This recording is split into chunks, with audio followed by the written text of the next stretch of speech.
Today we are going to see the topic nature of economic laws. Good morning to all that. So இன்றைக்கி நம்ம topic பார்க்க போகிறோன்னா nature of economic loss பார்க்க போகிறோம். ஓகேவா?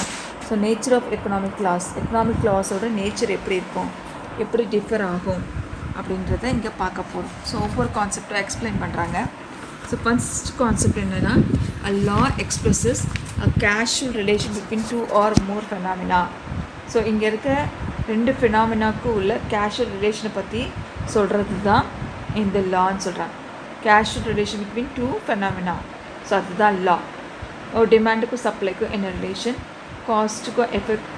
காஸ்ட்டுக்கும் ப்ரைஸ்க்கும் என்ன effect, marginal cost marginal revenues இதுக்கு என்ன ரிலேஷன். ஸோ ஒவ்வொன்றுத்துக்கும் ஒரு ரெண்டு ஃபினாமினாவுக்கு இடையில் உள்ள ரிலேஷன் பற்றி சொல்கிறது தான் இந்த லா. ஓகேவா? ஸோ இந்த மார்ஷல் என்ன சொல்கிறாரு, economic laws are statement of tendencies. Tendencies means போக்கு. ஸோ இது வந்து போக்கு கூற்றுக்கள் சொல்கிறாங்க. ஸ்டேட்மெண்ட்னா கூற்று. ஸோ போக்கு கூற்றுக்கள். ஸோ அதன் போக்கில் எந்த டைமில் எப்படி போதோ அது பக்கமாக நம்ம போகிறது தான் வந்து போக்குன்னு சொல்லுவாங்க. ஸோ காற்று போக்குற திசையில் என்ன பண்ணுவாங்க, நம்மளும் போகணும். இல்லை நம்ம காற்று நெல்லெல்லாம் தூக்குனாங்க போனால் காற்று எந்த பக்கம் அடிக்கிறதோ அந்த பக்கம் நெல் தூக்குவாங்க. எஸ். ஸோ இந்த மாதிரி அதன் போக்கில் போகிறது தான் என்னது லாஸ்ன்னு சொல்கிறாங்க. ஸோ அதுதான் இந்த லாஸ் எப்படி can be measured by money price only. So இங்கே இருக்க லாஸை, சோஷியல் லாஸை மெயினாக எதை வச்சு மெஷர் பண்ண முடியும், மணி ப்ரைஸை வச்சு தான் மெஷர் பண்ண முடியும்னு சொல்கிறாங்க. ஓகேவா? Next one. So in natural science a definite result is expressed. Definite result is expected to follow from a particular cause. So ஒரு பர்டிகுலர் கிளாஸ்லேருந்து இதுதான் ரிசல்ட்டுன்னு நமக்கு துல்லியமாக நமக்கு தெரியும். இந்த பர்டிகுலர் கிளாஸ்லேருந்து இந்த மாதிரி ரிசல்ட் தான் வரும் நமக்கு துல்லியமாக எதிர்பார்க்கப்படுறோம். ஆனால் எக்கனாமிக் சைஸை பொறுத்தவரையிலும் இந்த law function with cause and effect.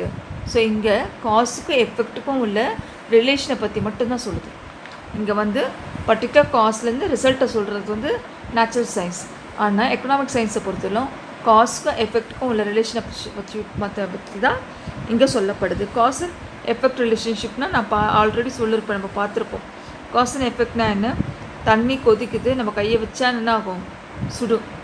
So தண்ணி கொதிக்கிறது வந்து காஸ், கொதிக்குது தண்ணி நல்லா, அது தொட்டு பார்த்தா நமக்கு என்ன சுடுன்றது எஃபெக்ட். ஓகேவா? ஸோ அதனுடைய ரிலேஷன்ஷிப் பற்றி மட்டும் பேசுகிறது தான் என்னது எக்கனாமிக் லாஸ். ஆனால் நேச்சுரல் சயின்ஸ் அப்படி கிடையாது. It will tell about a particular cause with the expected result. So இந்த காஸ்ட்லேருந்து கண்டிப்பாக அந்த ரிசல்ட் தான் கிடைக்கும்ன்றது சொல்லும். ஓகேவா? The consequences are predicted by the data. So இங்கே எக்கனாமிக் சயின்ஸ் எதை எதாச்சும் ப்ரிடிகேட் பண்ணுவாங்க with the help of data. Data collect பண்ணுறதை வச்சு தான் என்ன பண்ணுவாங்க, தே வில் ப்ரிடிகேட். ஓகேவா? Then so economic laws are not ப்ரீசியஸ்னால் துல்லியமானது கிடையாது. And certain as in the laws of physical science. Physical சயின்ஸில் இருக்க மாதிரி எக்கனாமிக் லாஸ் வந்து துல்லியம் கிடையாது. ப்ரீசியஸ்னால் என்ன, துல்லியமானவை சொல்லுவாங்க. துல்லியம். ஓகேவா? ஸோ துல்லியமானது கிடையாது. ஓகேவா? So Marshall say that there no laws economics which can be compared for prescient with the law of gravitation. Law of கிராவிடேஷனை பொறுத்தவரை புவியீர்ப்பு விசை சொல்லுவாங்கள்ல. ஸோ அந்த மாதிரி துல்லியமாக சொல்கிற அளவுக்கு வந்து எக்கனாமிக் லாஸ் வந்து கிடையாது. சயின்ஸில் அந்த எந்த அளவுக்கு துல்லியமாக சொல்கிறாங்களோ அந்த அளவுக்கு துல்லியம் வந்து எதில் இல்லைன்னு சொல்கிறாரு, எக்கனாமிக் லாஸில் கிடையாது அப்படின்னு சொல்கிறாங்க. ஓகேவா? So physical scientist test the laws very easily by changing the conditions. அப்படி தான் நம்ம. ஸோ ஒரு ஃபிசிக்கல் சயின்டிஸ்ட் பண்ணுறாரு, ஒரு லெபார்ட்டரியில் போய் எக்ஸ்பெரிமெண்ட் கண்டக்ட் பண்ணுறாரு வச்சுக்கேன், அவர் சயின்டிஃபிக் லாஸை ஈஸியாக வந்து கேரி ஓவர் பண்ணலாம். ஈஸியாக வந்து அந்த டெஸ்ட் பண்ணி ரிசல்ட்டை கண்டுபிடிக்கலாம். ஸோ ஓரளவுக்கு அந்த லாஸை வச்சு அவங்களால பண்ண முடியல, என்ன பண்ணுவாங்க, உடனே ஆல்டர்னேட் சேஞ்ச் பண்ணி அந்த கண்டிஷனுக்கு ஏற்ற மாதிரி ஆட் பண்ணி என்ன ஆட் பண்ணுமோ என்ன சொல்யூஷன் மாற்றமாக போட்டு என்ன பண்ணுவாங்க, அந்த ரிசல்ட்டை கொண்டு வந்துடுவாங்க. சரியா? எங்கே ஃபிசிக்கல் சயின்ஸில். ஆனால் changes in economics can't be about easily done. So அந்த மாதிரி எக்கனாமிக் சயின்ஸில் நடக்க முடியாது. ஏன்னா human behaviour is likely to go wrong. So மனித நடவடிக்கைகள் வந்து அங்கே வந்து தவறாக போகிறதுக்கான காரணங்கள் வந்து அது வாய்ப்புகள் வந்து அதிகம் அப்படின்னு சொல்கிறாங்க. சயின்ஸில் அப்படி கிடையாது. துல்லியமாக ஒரு எக்ஸ்பெரிமெண்ட் செய்கிறோமோ அந்த எக்ஸ்பெரிமெண்ட்டுக்கு ஏற்ற மாதிரி நம்ம செய்வோம். சப்போஸ் அது வரலைன்னா வேறு என்ன சொல்யூஷன் ஆட் பண்ணுறோமோ, என்ன கெமிக்கல் ஆட் பண்ணுமோ ஆட் பண்ணி அந்த நேரத்துக்கு நம்ம என்ன பண்ணுவோம், ரிசல்ட்டு கொண்டு வந்துடும். ஆனால் எக்கனாமிக்ஸை பொறுத்தவரை அப்படி சொல்ல முடியாது, ப்ரீஷியன்னு சொல்ல முடியாது. ஏன்னா மனித நடத்தைகள் எப்படி இருக்கும், மாறிக்கிட்டே இருக்கும். ஸோ அது வந்து எப்படி ஆகும், நம்ம போடுற இந்த லாஸ் வந்து என்ன ஆகும், தவறாக போகிறதுக்கு வாய்ப்புகள் அதிகம் இருக்குது. So there are exceptions to the law of demand. அதான் சொல்கிறாங்க, எக்ஸப்ஷன்ஸ் இருக்குது. எக்கனாமிக் லாஸ் ஆர் நாட் இன்அவாய்டபிள்னு நான் தவிர்க்க முடியாதது. So economic laws are not unavoidable அப்படின்னா தவிர்க்க முடியாதது. ஸோ எக்கனாமிக் லாஸ் என்ன பண்ண முடியாது, தவிர்க்க முடியாது தான், ஆனால் துல்லியமாக இருக்க முடியாது. ஏன்னா மனித நடவடிக்கைகளால் அது எப்படி இருக்கும், மாறிக்கொண்டே இருக்கும். சயின்ஸு மாதிரி அவ்வளோ துல்லியமாக இருக்காதுன்னு சொல்கிறாங்க. ஓகேவா?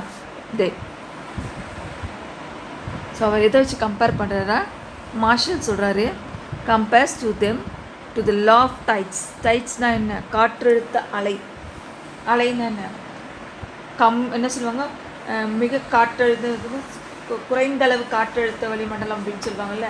ஸோ குறைந்த அளவு காற்றழுத்தம் கொண்ட அலைக்கு, குறைந்தளவு காற்றழுத்தம் கொண்ட அலை அப்படின்னு சொல்லுவாங்க. ஸோ அது just as it can be predicted as it's and said with certainty that a high tide follow tide unpredictably prevails in economics. அதாவது இங்கே என்ன சொல்கிறாங்க, டைட்னா என்ன, காற்றழுத்தம் கொண்ட அலைக்கு, குறைவான காற்றழுத்தம் கொண்ட அலைக்கு பின்னால் அதிக உயர்வான அலை வரும்னு சொல்கிறது வந்து உறுதி கிடையாது. அதிகமான பெரிய அலையும் வரதுக்கு வாய்ப்பு உண்டு, இல்லை சாதாரணமாக வர்றதுக்கான வாய்ப்பும் உண்டு. இதுதான் கண்டிப்பாக நடக்கும்ன்றது நம்மளால் சொல்ல முடியாது. இதுதான் வருன்றது நம்ம கண்டிப்பாக நம்மளால் சொல்ல முடியாது. ஏன்னா மனுஷனோட தன்மை எப்படி இருக்கும், எப்போ வேணாலும் மாறக்கூடியது. ஹியூமன் பிஹேவியர் இஸ் வாலடைல்னா என்ன, மாறிக்கொண்டே இருக்கும். இதுதான் எக்ஸாக்டாக நம்மளால் வந்து சொல்ல முடியாது. மாறிக்கொண்டே ஆகும்போது ஹியூமன் பிஹேவியரை பொறுத்தது எப்படி இருக்கும், மாறிக்கொண்டே இருக்கும். ஓகேவா? ஸோ அதுதான் என்ன சொல்கிறாங்க, economic laws are not assertive but they are not indicative. So economic laws are assertive but are not indicative. So ஓகேவா, சரியாடா? ஸோ இதுதான் சொல்கிறாங்க. So but since money is use as a measuring rod. So இதில் இன்னொன்று எப்படி சொல்லலாம்டா, the law of demand for example states that other things remains the same. Law of டிமாண்ட்னு ஒரு டிமாண்ட் இருக்குது, நம்ம அடுத்த சாப்டரில் படிக்க போகிறோம். ஸோ அதில் என்ன சொல்லுவாங்கன்னா, டிமாண்ட் பற்றி படிக்க போகிறோம். ஸோ டிமாண்ட்னா ப்ரைஸை வச்சு தான் அங்கே வந்து ரெண்டு ஃபினாமினா வச்சு எக்ஸ்பிளைன் பண்ணுவாங்க, ரிலேஷன் எக்ஸ்பிளைன் பண்ணுவாங்க. ஸோ என்ன சொல்லுவாங்க, அது மட்டும் மாறும், மற்ற திங்ஸில் ரிமைனிங் சேம் சொல்லுவாங்க. ஆனால் அந்த மாதிரி அசப்ஷன் வச்சு தான் இந்த லா ஆஃப் டிமாண்ட் ஃபுல்லாக வந்து எக்ஸ்பிளைன் பண்ணுவாங்க. ஆனால் வந்து உண்மையிலே அது நடக்கிறதுக்கான வாய்ப்புகள் கிடையாது அப்படின்னு சொல்கிறாங்க. உண்மையிலே வாய்ப்புகள் அந்த மாதிரி நடக்கிறதுக்கான வாய்ப்புகள் அனுமானம் கொண்டு அசப்ஷன் கொஞ்சம் நடக்கிறதுக்கான வாய்ப்புகள் கிடையாது. ஸோ இருந்தாலும் ஃபிசிக்கல் சயின்ஸை விட எக்கனாமிக் சயின்ஸ் வந்து என்ன ஆகுது, கற்பனை கூறுகள் ஹைப்போத்தட்டிக்கல் சொல்கிறாங்க பற்றியா. ஸோ ஹைப்போத்தட்டிக்கல் உங்கள் புக்கில் படிச்சிங்கன்னா தெரியும், ஹைப்போத்தட்டிக்கல் ஒரு சென்டென்ஸ் வரும். ஸோ என்ன சொல்கிறாங்க, ஃபிசிக்கல் சயின்ஸை விட எக்கனாமிக் சயின்ஸ் வந்து கற்பனை கூற்றுக்களை வந்து கொஞ்சம் கம்மியாக இருக்குது. ஃபிசிக்கல் சயின்ஸ்லேயே இருக்குது, ஆனால் எக்கனாமிக் சயின்ஸை விட கொஞ்சம் கம்மியாக இருக்குது அப்படின்னு சொல்கிறாங்க. நீங்கள் புக்கு அந்த பேரா படிச்சிங்கன்னா உங்களுக்கு தெரியும். So it should be admitted however in the case economics the hypothetical elements in its law are a little pronounced than in the laws of physical science. So physical சயின்ஸில் சொன்ன ஹைப்போத்தட்டிக்கல் எலிமெண்ட்ஸை விட எக்கனாமிக்ஸில் சொன்ன அந்த ஹைப்போத்தட்டிக்கல் எலிமெண்ட்ஸ் வந்து இப்படி compare பண்ணும்போது கம்மியாக தான் இருந்தது அப்படின்னு சொல்கிறாங்க. ஸோ அதுதான் இங்கே என்ன பண்ணுறாங்க, but since money is use as a measuring rod, laws in economics are more exact, precise and accurate than other social science. So சமூக அறிவியலை வர மணியை வச்சு மெஷர் பண்ணும்போது அதனுடைய வேல்யூ எப்படி இருக்குது, கான்ஸ்டண்ட்டாக இருக்குதுன்னு சொல்கிறாங்க. எப்படி இருக்கா, கான்ஸ்டண்ட்டாக இருக்குது. ஸோ பணத்தை வச்சு மதிப்பிடும் போது எப்படி இருக்கும், சரியாகவும் கரெக்டாகவும் இருக்குது, துல்லியமாகவும் இருக்குது. ஓகேவா? ஸோ இதனால் இது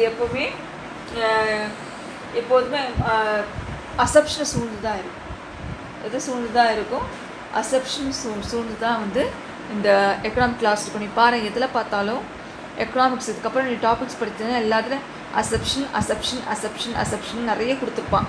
ஒரு லா எக்ஸ்பிளைன் பண்ணால் அதுக்கப்புறம் அசப்ஷன் வரும், அதுக்கப்புறம் தான் அந்த தியரியை எக்ஸ்பிளைன் பண்ணுவான். ஓகேவா? ஸோ அசப்ஷனை பேஸ் பண்ணி தான் லாஸே இருக்கும். அனுமானங்களை கொண்டு தான் என்ன இருக்கும், இந்த லாஸ் இருக்குன்னு சொல்கிறாங்க. Yes. Then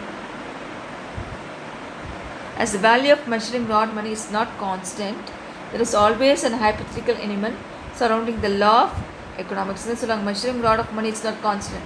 Suppose money is not constant na எது இருக்கும், hypothetical elements surround the law of economics. அங்கன்னா hypothetical elements என்ன, அனுமானங்கள் அப்படின்னு சொல்லலாம். ஓகேவா? பொருளாதாரங்கள் எப்போதும் அனுமானங்கள் வந்து எப்படி பண்ணிக்கும், சரவுண்ட் பண்ணிக்கும் அப்படின்னு சொல்கிறாங்க. ஸோ அதுதான் சொன்னேன். நான் சொல்ல அனுமானம்னா அசப்ஷன், எப்பயுமே அதை சூழ்ந்து தான் இந்த லா ஆஃப் எக்கனாமிக்ஸ் இருக்கும். Some economic laws are simply truism. ட்ரூயிசம்னா ரொம்ப ரொம்ப ரொம்ப ரொம்ப உண்மையானவை.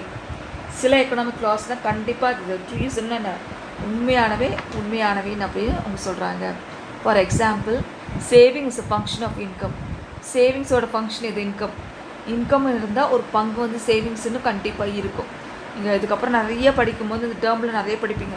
இன்கம்னா அதில் ஒரு பங்கு சேவிங்ஸ் இருக்கும் எப்படின்றது நீங்கள் பின்னாடி படிப்பீங்க. ஆனால் இன்கம்னா கண்டிப்பாக சேவிங்ஸுன்ற ஒரு அமௌண்ட்டு கண்டிப்பாக இருக்கும். அது வந்து ட்ரூயிசம் சொல்கிறாங்க. அது இல்லாமல் இன்னொரு எக்ஸாம்பிள் சொல்கிறாங்க, human wants are unlimited. So மனித தேவைகள்ன்றது என்னது, அதிகரிச்சுக்கிட்டே தான் இருக்கும், குறையாது. ஸோ இது ரெண்டுமே எக்கனாமிக் லாஸ் சொல்லப்பட்ட உண்மைகள். இதுதான் எக்கனாமிக் லாஸ்ன்னு சொல்கிறாங்க, nature of economic laws. So physical சயின்ஸை கம்பேர் பண்ணி சொல்கிறாங்க. அதுக்கப்புறம் அலைகளை கம்பேர் பண்ணி சொல்கிறாங்க. அப்புறம் இந்த மாதிரி லாஸை மெஷர் பண்ணுறது எதுனா மணி. ஸோ எல்லா லாஸும் வந்து கற்பனை கூறுகளாக தான் இருக்கும். பெரும்பாலும் எது சார்ந்திருக்கும், அனுமானங்களை அசப்ஷனை சார்ந்து தான் இருக்கும்னு சொல்கிறாங்க. அசப்ஷனை சார்ந்து தான் இந்த லாஸ்லாம் இருக்கும். ஸோ அதோடு இல்லாமல் சில லாஸ் ட்ரூயிசமாகவும் இருக்கும். அதுக்கு ரெண்டு எக்ஸாம்பிள் சொல்கிறாங்க. ஓகேவா? ஸோ லாஸ்ட் கிளாஸ் நம்ம என்ன சொன்னோம்டா, சப்டிவிஷன் ஆஃப் எக்கனாமிக்ஸ் வந்து நிறைய பேருக்கு போஸ்ட் ஆகலன்னு சொன்னீங்க, அப்படி தானடா? ஸோ நான் இதை வந்து நெக்ஸ்ட் வீடியோவில் நான் உங்களுக்கு வந்து uses of production possibility curve சொல்லும் போது அதில் உங்களுக்கு எக்ஸ்பிளைன் பண்ணுறேன்டா. ஷார்ட்டாக ப்ரீஃபாக அதில் உங்களுக்கு எக்ஸ்பிளைன் பண்ணிடுறேன். ஓகேவா? ஏன் வீடியோ வரலன்னு தெரியல, அதுக்கு பதிலாக உங்களுக்கு அந்த வீடியோவில் உங்களுக்கு வந்து ஷார்ட் அண்ட் ஸ்வீட்டாக எக்ஸ்பிளைன் பண்ணிடுறேன். ஓகேவா? ஸோ இப்போ இது புரிஞ்சுதான் நேச்சர் ஆஃப் எக்கனாமிக் லாஸ். இன்னும் இதில் ப்ரொடக்ஷன் பாசிபிலிட்டி கர்வ் மட்டும் எக்ஸ்பிளைன் பண்ணால் இந்த டாபிக் வந்து முடிஞ்சுது. ஓகேவா? தேங்க்யூ.